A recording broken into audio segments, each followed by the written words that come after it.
사도행전 4장 27절에서 35절 말씀입니다. 한 절씩 교독하겠습니다. 사도행전 4장 27절에서 35절 말씀. 과연 헤롯과 본디오 빌라도는 이방인과 이스라엘 백성과 합세하여 하나님께서 기름 부으신 거룩한 종 예수를 거슬러 하나님의 권능과 뜻대로 이루려고 예정하신 그것을 행하려고 이성에 모였나이다. 주여 이제도 그들의 위협함을 굽어보시옵고 또 종들로 하여금 담대히 하나님의 말씀을 전하게 하여 주옵시며 손을 내밀어 병을 하시옵고 표적과 기사가 거룩한 종 예수의 이름으로 이루어지게 하옵소서 하더라. 빌기를 다음에 모인 곳이 진동하더니 무리가 다 성령이 충만하여 담대히 하나님의 말씀을 전하니라. 믿는 우리가 한 마음과 한 뜻이 되어 모든 물건을 서로 통용하고 자기 재물을 조금이라도 자기 것이라 하는 이가 하나도 없더라. 사도들이 큰 권능으로 주 예수의 부활을 증언하니 무리가 큰 은혜를 받아 그 중에 가난한 사람이 없으니 이는 밭과 집 있는 자는 팔아 급한 것의 값을 가져다가 사도들의 발 앞에 두매 그들이 각 사람의 필요를 따라 나눠 줍니다. 아멘. 찬양 예배에 함께한 여러분을 축복하고 환영합니다.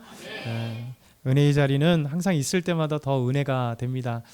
우리가 어느 순간에 이제 그 습관이 되고 또 점점 은혜가 상실될 때는 언제인가 하면 은혜의 자리에 은혜로 느끼지 않는 오히려 부담감으로 느낄 때가 참 많아요. 그래서 우리가 셀 모임 할 때도 기쁨의 자리가 돼야 되는데 어느 순간 내가 셀 모임의 자리가 시간이 아까운 자리가 되고 이제 뭐 부담의 자리가 되고 빨리 집에 가고 싶은데라는 생각을 갖게 될 때가 참 많습니다. 이게 이제 우리 신앙생활하면 항상 이것과의 싸움인 것 같아요. 그래서 우리가 항상 은혜의 자리에 항상 있을 수는 없습니다. 우리 마음이라는 것이 항상 하나님의 은혜 속에 반응해서 하나님 주실 때 아멘 하고 이렇게 하는 사람들이 아니에요. 항상 우리의 영혼은, 우리 죄성은요 그냥 거부해. 항상 은혜의 자리에 보이지 않게 거부하게 되고 또 주의 은혜 속에서 기도하라 할 때 기도하는 것이 아니라 기도의 자리로 벗어나고 싶은 것들이 우리의 죄성 있는 사람들의 모습입니다. 근데 하나님의 은혜라는 게 뭐냐면 하나님께서 우리를 그 자리에 이제 잡아 끄세요. 근데 어느 순간에 가기는 쉽지 않는데 어느 순간 딱 그 자리에 서면 그냥 폭발해서 정말 마음속에 폭발해서 세상이 줄 수 없는 하나님의 은혜가 내 안에서 막 넘쳐나기 시작을 해요. 그러면 오전에도 말씀드린 것처럼 환경이 지배되는 자가 아니라 오히려 마음이 변화되니까 그 환경을 오히려 마음으로 지배를 해요. 그래서 우리가 어떤 환경이 있어도 그것에 감사하고 어떤 환경이 있어도 그것에 기뻐하고 어떤 환경이 있어도 예수 그리스도를 생각할 수 있는 아름다운 자리입니다. 기독교 역사는 이제 흑암 속에서 빛을 발하는 역사라 말씀드렸어요. 기독교 역사는 그렇습니다. 예수님께서 십자가에 부활하시고 또 오순절날에 성령이 임하시고 그리고 사도 바울이 예수님을 믿는 사람들을 잡아주기 위해서 다메섹, 지금 시리아의 다메스커스라고 하는 수도, 이게 성경의 다메섹인데 이 다메섹에 갔을 때 오히려 부활하신 예수님께서 그를 만나주시고 그를 하나님의 사도로 삼으시는 하나님이 오히려 그를 예수님 핍박하는 자들 또 예수 믿는 자들을 핍박하는 자들을 오히려 바꾸셔서 예수님 만나게 하셨고 그리고 오히려 사명자로 삼으셨어요. 이게 하나님의 은혜입니다. 저와 여러분도 마찬가지예요. 하나님은 우리를 바꿔주세요. 그래서 잘 보게 되면 가족 중에도 참 안 믿는 것 같은데 어느 순간에 탁 바뀌어서 하나님의 놀라운 자리에 서게 됩니다. 그게 바로 은혜라고 하는 거예요. 그래서 어느 순간에 예수 그리스도를 믿게 되고 마음속에 알게 되는 거예요. 기독교 역사도 그렇습니다. 사도 바울이 이제 복음을 증거함으로 유럽에 수많은 교회들이 생겨나기 시작했어요. 자생적으로 예수를 믿게 되고 그리고 자생적으로 더 복음을 증거해서 교회들이 든든히 세워지는. 근데 이제 로마 입장에서는 왜 이방의 한 조그만 종교가 이단과 같은 종교가 갑자기 식민지 유대에서 나와서 점점 유럽 사회를 휘감고 있는 거죠. 지금까지 로마 그리스 문화는 신들의 문화이고 그리고 그리스도의 그 엄청난 문화와 그 신들이 또 로마 신으로 변경되어서 동일하게 가는 곳마다 도시들마다 거대한 신전이 세워져 있고 수많은 신전 하나만 있는 게 아니라 제우스의 신전도 있고 다른 아르테미스 신전도 있고 또 아니면 포세이돈 신도 있고 나중에 넵투누스로 이렇게 로마로 변하는데요. 이런 어떤 많은 신들이 있게 됐는데 그 가운데 이상하게 예수 믿는 사람들은 변화되어서 정말 그 신들을 거부하고 황제를 주님이라 고백하지 않고 이제 황제의 그 주라고 하는 것을 예수 그리스도만이 주라고 고백하는, 그러다 보니까 이제 로마 입장에서는 한 이교도가 하나 태어나더니 다른 모든 이제까지 상상도 못했던, 그러니까 다신교 안에서는 유일신이라고는 개념 자체가 없습니다. 왜냐하면 수많은 신들이 있기 때문에. 이 다신교는 전 세계에 다 있습니다. 그리스 로마에도 수많은 신들이 있었고, 우리나라에도 수많은 신들이 있고, 일본에도 수많은 신들이 있고, 인도에도 수많은 신들이 있고, 전 세계 어디든 하나의 신만 있는 데는 없어요. 근데 성경에 놀랍게도 하나님이 오직 하나님만이, 여호와 하나님만이 이 우주 만물을 창조하신 한 분 하나님이시고, 그렇죠? 그리고 이 땅에 오직 하나님은 한 분이시라는 이 놀라운 진리 때문에 예수 그리스도를 믿는 사람들은 지금까지 다신교에서 태어났는데 다신교를 거부하고 오직 예수 그리스도만이 나의 하나님이시오 주님이시오 여호와 하나님만이 나의 참 하나님이심을 고백하는 거예요. 그러다 보니까 그리스 입장에서는, 로마 입장에서는, 그리스 로마 입장, 이 로마 입장에서는 뭐냐면 그리스도인들이 무신론자들입니다. 그러니까 한 분 하나님을 섬기는 자체가 인정이 되지 않는 거예요. 신들은 어떻게 하나가 있어? 그냥 많아야 되는데. 그러니까 로마 입장에서는 그리스도인들이 무신론자라고 하면서 신들을 믿지 않는 자들이다. 그리고 또 우리의 신들을 거부하고 황제를 주님이라 고백하지 않는다라고 하면서 핍박을 하기 시작합니다. 그래서 사도 바울이 복음을 증거하고 난 뒤에 300년 동안 가장 극심한 박해가 이루어져요. 그걸 기독교의 그 10대 박해라고 해요. 10명의 황제가 가장 10번의 박해만 있는 게 아니라 그 중에 가장 심한 박해가 기독교 역사, 세계 역사의 10대 박해로 있습니다. 그러니까 300년 동안 어마어마한 박해가 일어났습니다. 근데 놀랍게도 그 박해 속에서도 그리스도인은 오히려 믿음이 더 단단하게 되는, 그러니까 쇠가 망치질을 하게 되면 두들겨 맞으면서 쇠는 더 단단해지고 제련소의 그 용광로 속에 용광로 안에 그 있는 뜨겁게 단련되는 것들이 순금이 되고 순은이 되고 순수한 철이 되는 것처럼, 오히려 기독교는요 놀라운 역사가 뭐냐면 오히려 두들겨 맞으면 맞을수록, 그렇죠? 핍박이 있으면 있을수록 더 단단해지고 믿음이 단단해지고 더 순수해지고 하나님 앞에 나가는 게 신기하게도 기독교의 역사예요. 이 역사 속에 가장 위대한 하나님의 사람 누군가 하면 이 폴리갑이라고 하는 분입니다. 서머나의 소아시아 서머나 교회의 감독이었던 폴리갑. 이 폴리갑이 예수님의 제자 중에 제자의 제자예요. 이 폴리갑이 주의 말씀 갖고 나아가며 서머나 교회 감독이 되었습니다. 감독이 되어서 그 서머나 교회를 섬기고 있으면서 많은 사람들의 존경을 받았습니다. 그리고 아름다운 예배를 인도하며 하나님의 놀라운 능력 가운데 말씀을 전했어요. 로마 입장에서 어느 순간 많은 사람들이 이제 폴리갑이 타겟이 되었습니다. 그리고 폴리갑을 고소하고 폴리갑이 결국 핍박 가운데 끌려 나오게 됐습니다. 그러면서 끌려 나오게 때 로마의 헤롯이 그를 데려가면서 이렇게 회유하기 시작합니다.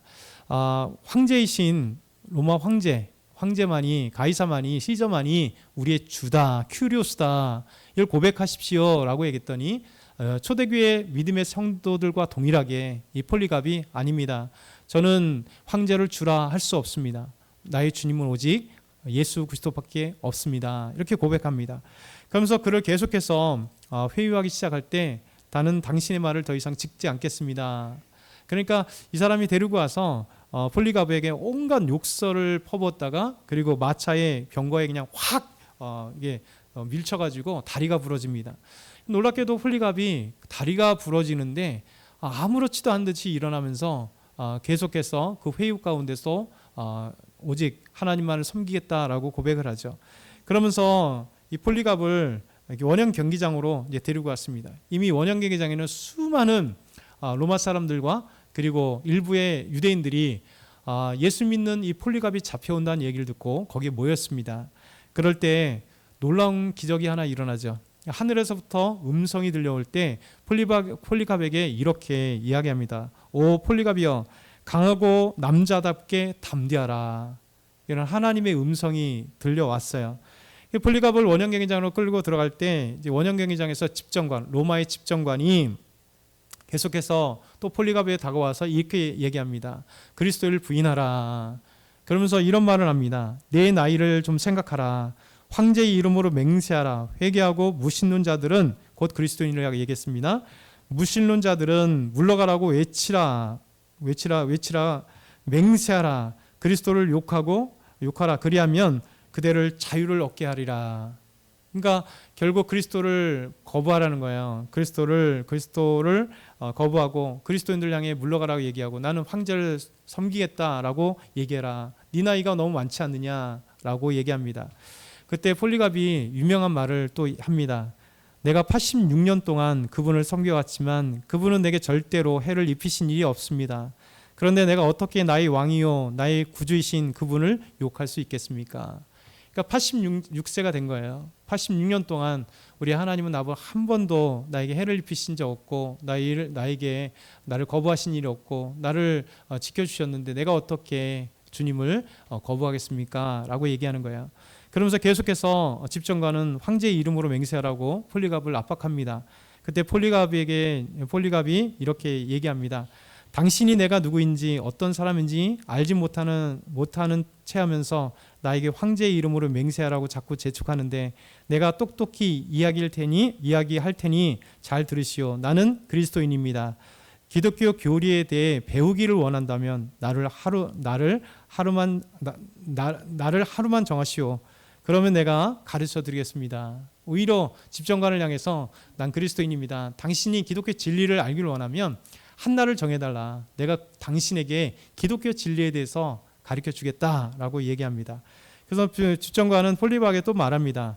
맹수들이 대기하고 있으니 만일 그대가 회개치 않는다면 그대는 저 맹수들에게 던져줄 수밖에 없습니다. 원형경기장에 맹수들이 있잖아요. 그래서 그곳에서 검투사들이 싸우기도 하고 맹수들과 싸우기도 하고, 또 사형자들을 그곳에 던져줘서 사자밥이 되게 한 거예요.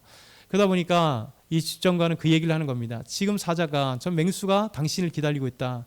만약에 예수님을 거부하지 않는다면 당신에게 사자가 달려올 거다. 당신을 사자밥으로 던져줄 거다라고 얘기하는 겁니다. 그때 폴리갑은 이렇게 얘기합니다. 그렇다면 맹수들을 부르시오. 우리는 악한 것을 받아들이기 위해 선한 것을 회개하는 그런 일에 익숙하지 못합니다. 그리고 악한 세상에서 의로운 세상으로 들어가는 것이 내게는 참 좋은 일입니다. 악에게 선을 그렇게 선을 악에게 거짓말하지 않은 그런 우리는 익숙하지 않습니다. 그렇게 얘기를 합니다. 그러면서 집정관 폴리갑에게 다시 얘기합니다. 그대가 맹수들을 무시하니 그대가 끝까지 뉘우치지 않는다면 이제 불에 태워 죽이겠소. 이렇게 얘기합니다. 폴리갑은 담대하게 말합니다. 당신은 1시간 동안 타다가 잠시 후면 꺼져버리는 불로 나를 위협하고 있지만 경건치 못한 자들을 위하여 예비된 심판과 영원한 형벌의 불에 대해서는 전혀 모르고 있습니다. 그런데 어째서 이렇게 지체하고 있습니까? 당신이 원하는 대로 속히 시행하십시오 라고 얘기합니다. 이 이야기를 들으면서 이제 결국 폴리갑은 더욱더 확신과 기쁨이 얼굴에 차 있고, 집정관은 화가 난 것이죠. 그리고 원형경기장에 있었던 수많은 무리들이 그에게 달려들어서 빨리 원형경기장에 그 사자를 풀어놓으라. 그때 필립 총독이 이런 얘기를 합니다. 지금 사자 경기, 그러니까 얼마 전에 폴리갑을 죽이기 전에 그때 사자들이 엄청나게 사람들을 죽였던 그 시간, 쇼가 이제 끝났다는 거예요. 다시 사자를 풀어놓을 수 없습니다 라고 하니까 또 수많은 이 원형경기장의 무리들이 그러면 화형에 처하십시오 이렇게 얘기를 합니다. 그러면서 집정관이 그를 화형에 처하라고 얘기하면서 그를 이제 화형에 처할 것을 얘기할 때 원형경기장의 사람들이 막 달려들어 내려오기 시작합니다. 그리고 유대인들이 내려와서 화형시키기 위해서 장작더미를 가져오고 그것에 큰 나무를 세우고, 그리고 폴리갑을 그곳에 데리고 왔어요. 그리고 나서 집정관이 옷을 벗기라고 얘기했고 온몸을 벗긴 채 그가 그 나무 위에 올리게 되었습니다. 그러면서 사람들이 그를 이제 이 나무에 고정시키려고 했어요. 왜냐하면 화형에 처하면 사람의 극심한 고통과 아픔 있잖아요. 발버둥 치니까 발버둥 치지 못하도록 이제 고정하려고 했습니다. 그때 폴리갑이 이런 얘기를 합니다. 나를 그대로 두시오. 하나님은 내게 불길을 참고 견딜 수 있는 힘을 주실 것이요. 그대들이 못으로 나를 고정시키지 않아도 내가 장작더미 위에서 꼼짝하지도 않고 끝까지 있도록 해주실 것입니다.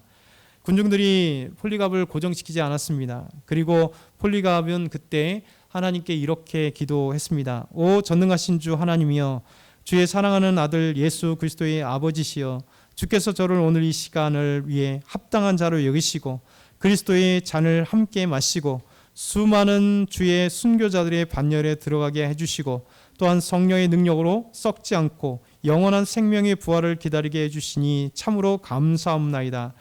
영원토록 신실하신 주께서 미리 예정하시고 저에게 보내주신 대로 오늘 저를 주 앞에 향기로운 제물을 받아 주시옵소서. 이 모든 일에 대해 주를 찬송하며 주께 영광을 돌려옵니다. 영원히 살아계신 예수 그리스도와 성령님께 지금부터 영원토록 영광이 있을지어다. 아멘. 그러니까 마지막으로 이런 기도를 한 거예요. 그리고 기도가 끝나고 화형이 집행됐습니다. 그는 이 큰 나무에게 이 망치줄로 인해서 못으로 묶여지지 않고 고정되지 않은 채 화형이 집행됐습니다. 놀라운 광경이 벌어졌어요. 사람들이 깜짝 놀란 게 화형을 하는데 폴리갑이 있는 그곳에 이제 쫙 갈라지면서 마치 이렇게 뭐라 그러죠? 장작더미에 흘러오는 이런 왕관처럼 폴리갑을 둘러싸 화염이 쫙 쌓이는 거예요. 너무 놀래가지고 사람들이 더 불을 지폈습니다. 그러고 난 다음에 폴리갑은 사형장에 이 화형으로 순교를 당하게 됐습니다. 근데 놀라운 또 한 가지 사실이 뭐냐면 분명히 사람이 태워져 죽는데 정말 살타는 그 너무 무서운 냄새가 아니라 오히려 사람들이 향기를 맡았다 그래요. 아름다운 빵을 굽는 것 같은 향기를. 하나님께서 오히려 폴리갑이 한순간도 죽기까지 아무런 미동하지 않고 그 불 가운데 화형을 당하면서도 미동하지 않은 채, 그리고 그가 화형을 당하고 난 뒤에 모든 사람들이 향기로운 냄새를 맡았다라고 하는 것이 기록에 남아 있습니다. 이게 역사의 위대한 기록이고 폴리갑이 이것을 통해서 지금까지 약 1800년 정도 긴 시간 동안 많은 사람들에게 귀감이 될 뿐만 아니라 하나님의 역사를 체험했던 위대한 하나님의 사랑입니다. 누구나 이 사형장의 형들 속에서 구원하는 건 아닙니다. 많은 우리나라도 6.25 때 많은 믿음의 사람들이 예수님을 저주하라, 그래서 예수님의 사진을, 예수님의 그림을 밟고 가라 할 때 그것을 밟지 않고 오히려 공산군에 의해 죽으신 분들이 참 많아요. 그래서 하나님은 이 놀라운 은혜들이 우리 안에 있게 되는 것이죠. 여러분, 오늘 초대교회 기도의 능력이라고 말씀을 드렸는데, 초대교회는 오늘 오순절 날에 초대교회가 이제 성령의 충만함을 받고 담대히 베드로가 복음을 증거하면서 교회는 시작됐어요. 그러면서 교회들이 이제 날마다 모이기를 힘씁니다. 은혜가 되는 교회의 원형은요, 날마다 모이기 힘쓰는 거예요. 교회 가기 싫다 그러면 내가 믿음이 정말 상실되고 있구나라는 거예요. 뭐 교회가 멀든 아니든 상관없이 우리가 교회 가까이 가고 또 가고 싶고 그런 마음들이 우리 안에 가득 찬다는 것은 우리 안에 성령께서 은혜를 주신다는 얘기예요. 그래서 은혜가 충만한 교회들은요, 자꾸 모이려고 해요. 모여도 재밌거든요. 모여도 수다를 떨고, 모여서 찬양하고, 모여서 기도하고, 모여서 뭐 해먹고, 모여서 커피 한잔하고, 자꾸만 모이는 거예요. 그래서 우리가 시간 되는 대로 여러분이 직장 생활하고 참 쉽지 않죠. 근데 어찌됐든 간에 잠깐 교회라도 발을 들여서 기도하고 가고 이런 것들이 필요한 것이죠.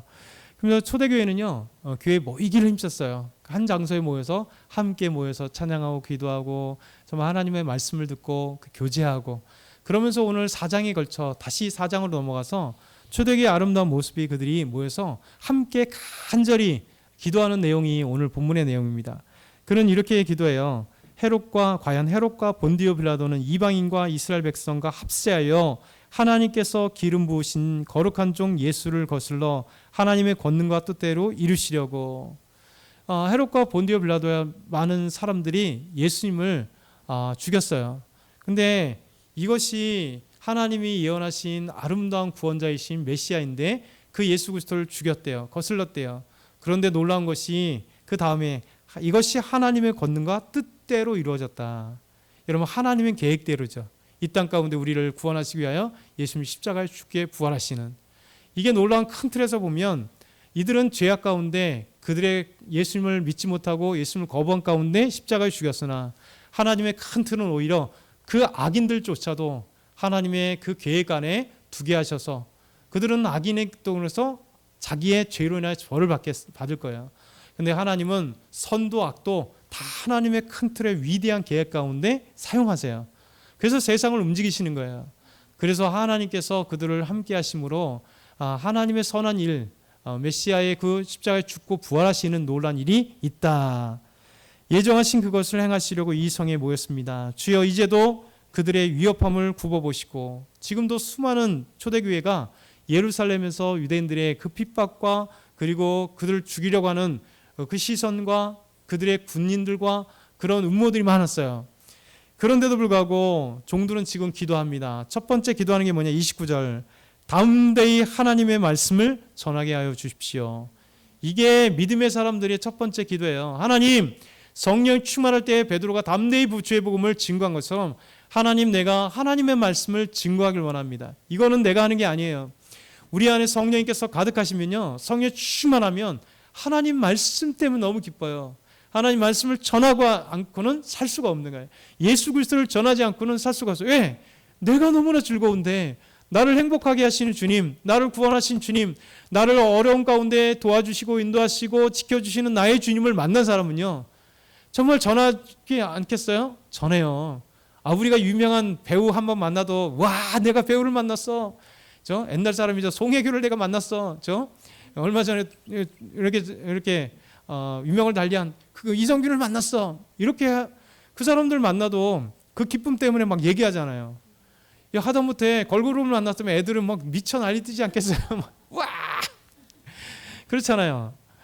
전 세계 그냥 막 엄청난 한류들이 있는데, 그 한류들의 그 위대한 그들이 선망의 대상인 그 유명한 가수들을 볼 때면 BTS를 만나면 막 잠도 못 자고 난리가 아니겠어요? 여러분, 사람은 기쁘면요, 그렇게 막 좋아하고 전하게 돼 있어요. 근데 우리가 복음으로, 예수님으로 은혜가 돼도요, 똑같은 현상이 나타나요. 전하지 않고는 견딜 수 없는 거예요. 하나님의 말씀을 전하고. 두 번째는요, 초대교회 같이 기도의 능력이 뭐냐면, 하나님, 기도할 때 복음의 능력이 나타나요. 두 번째는 하나님, 병 낫기를, 내 손을 내밀어 병을 낫게 하옵소서. 이게요, 여러분은 신비주의가 아닙니다. 병 낫기는 당연한 거예요. 우리가 하는 게 아니라 아픈 분들을 위해서는 우리가 함께 기도해요. 그럼 놀라운 하나님의 역사가 있어서 병이 치유가 되는 거예요. 그러면 우리는 뭘 체험해요? 와, 하나님의 역사와 능력을 체험하는 거예요. 그러니까 하나님의 일하심을 체험하며 하나님께 영광 돌리는 거야. 근데 옛날에 많은 사람들이 그 자리에 자기가 어느 순간에 가게 되니까 신유의 은사 받은 사람들이 이단으로 빠진 사람이 너무 많잖아요. 교만하기 쉬워요. 왜냐하면 처음에는 하나님이 주신 신유의 능력, 신유의 은사는요, 그게 은사예요. 선물이에요. 하나님이 기도하는 자에게 치유하게 생겨. 나는 통로에 불과한데 어느 순간 사람들은 자꾸만 치유가 되면 이 사람들이 누구에게 인사해요? 처음에 하나님께 영광이지만 점점 이 사람에게 아유 고맙습니다. 뭐 때로는 헌금도 주고 돈도 주고 뭐 선물도 주고 칭찬하기 시작하고 막 해요. 그러면 처음에 아니에요. 이거 하나님이 하셨어요라고 얘기지만 어느 순간에 점점 사람들이 다 그러잖아요. 정치인들 많잖아요. 내 능력이 아닌 자꾸만 근데 사람들이 같이 사진 찍자 뭐 하다 보면 어느 순간에 내가 그런 사람으로 착각하게 돼요. 근데 이 모든 것들이 사람이 이런 거예요. 근데 여러분, 하나님이 하시는 거예요. 그래서 우리가 병 낫기를 기도할 때 겸손해야 될 이유가 거기 있는 거예요. 하나님이 하시는 것, 그런데 하나님의 역사를 체험하게 되는 거예요. 저와 여러분이 놀라운 하나님의 역사를 체험하게 되는 거예요. 교회는요, 반드시 이런 치유 역사들이 나타나게 돼 있습니다. 왜냐하면 치유 역사가 나타나지 않으면 둘 중에 하나예요. 병든 사람이 하나도 없던지, 근데 세상엔 그런 데가 없잖아요. 다 우리 안에는 병든 사람이 있어요. 근데 두 번째가 그러면 중요한 거예요. 이것 때문에 그래요. 기도하지 않기 때문에. 여러분, 우리가 기도해야 돼요. 서로를 위해서 기도해주고 병 낫기를 위해서 기도하면요, 신기하게도 하나님께서 막 치유해 주세요. 어느 순간에 치유해 주시고 역사하시는 겁니다. 그러면서 표적과 기사가 거룩한 종 예수의 이름으로 이루어지게 하옵소서. 우리가 아까 사도행전 2장의 말씀도 초대교회가 놀라운 것 동일하잖아요. 기도하고 하나님의 말씀을 가르침받고 그 다음에 찬양하고 그리고 교제하고 또 뭐가 있습니까? 사도들로 인하여 기사와 표적이 나타났다는, 하나님의 기적이 나타나는 거예요. 우리 교회는 이런 것들이 나타나야 돼요. 기도할 때마다 삶의 문제가 해결되고요. 기도할 때마다 놀라운 일이 이루어지는 거예요. 기도할 때마다 하나님의 일하심을 보게 되는, 그래서 기도하는 자들이 은혜 충만하고 기도하는 교회가 하나님의 역사가 가득한 교회는요 단순해요. 기도하기 때문에 하나님이 역사하시는데 우리는 그 눈을 보는 거예요. 아, 이것이 내가 기도하는 거잖아요. 사실은 내 기도 때문에 다 응답하는 건 아닙니다. 다른 사람도 기도하고 있어요. 근데 개인적으로는 은혜잖아요. 와, 하나님의 은혜, 하나님 기도했더니 이렇게 체험되는구나, 하나님 역사하시는구나. 그래서 개인에게, 교회 공동체에게 기도는 하나님의 응답의 표로 보여주는 거예요. 그래서 우리가 하나님의 말씀을 담대히 전하게 하옵소서. 두 번째는 우리가 손을 내밀어 병 낫기를 기도할 때 역사가 일어나고 치유가 되는 거예요. 세 번째는 여러분 기적과 표적이 우리 안에 가득하게 되어야 되는 거예요. 그러다 보니까 그 다음에 빌기를 다음에 모인 곳이 진동하더니 무리가 다 성령의 충만함을 얻었다. 놀라운 기적과 역사가 일어나는 거죠. 저와 여러분이 이 말씀을 기억하면서 우리 뜨겁게 하나님의 말씀이 이 땅 가운데 우리가 기도함으로 하나님의 능력이 세워지는 놀라운 은혜가 되었으면 좋겠습니다. 우리 함께 기도해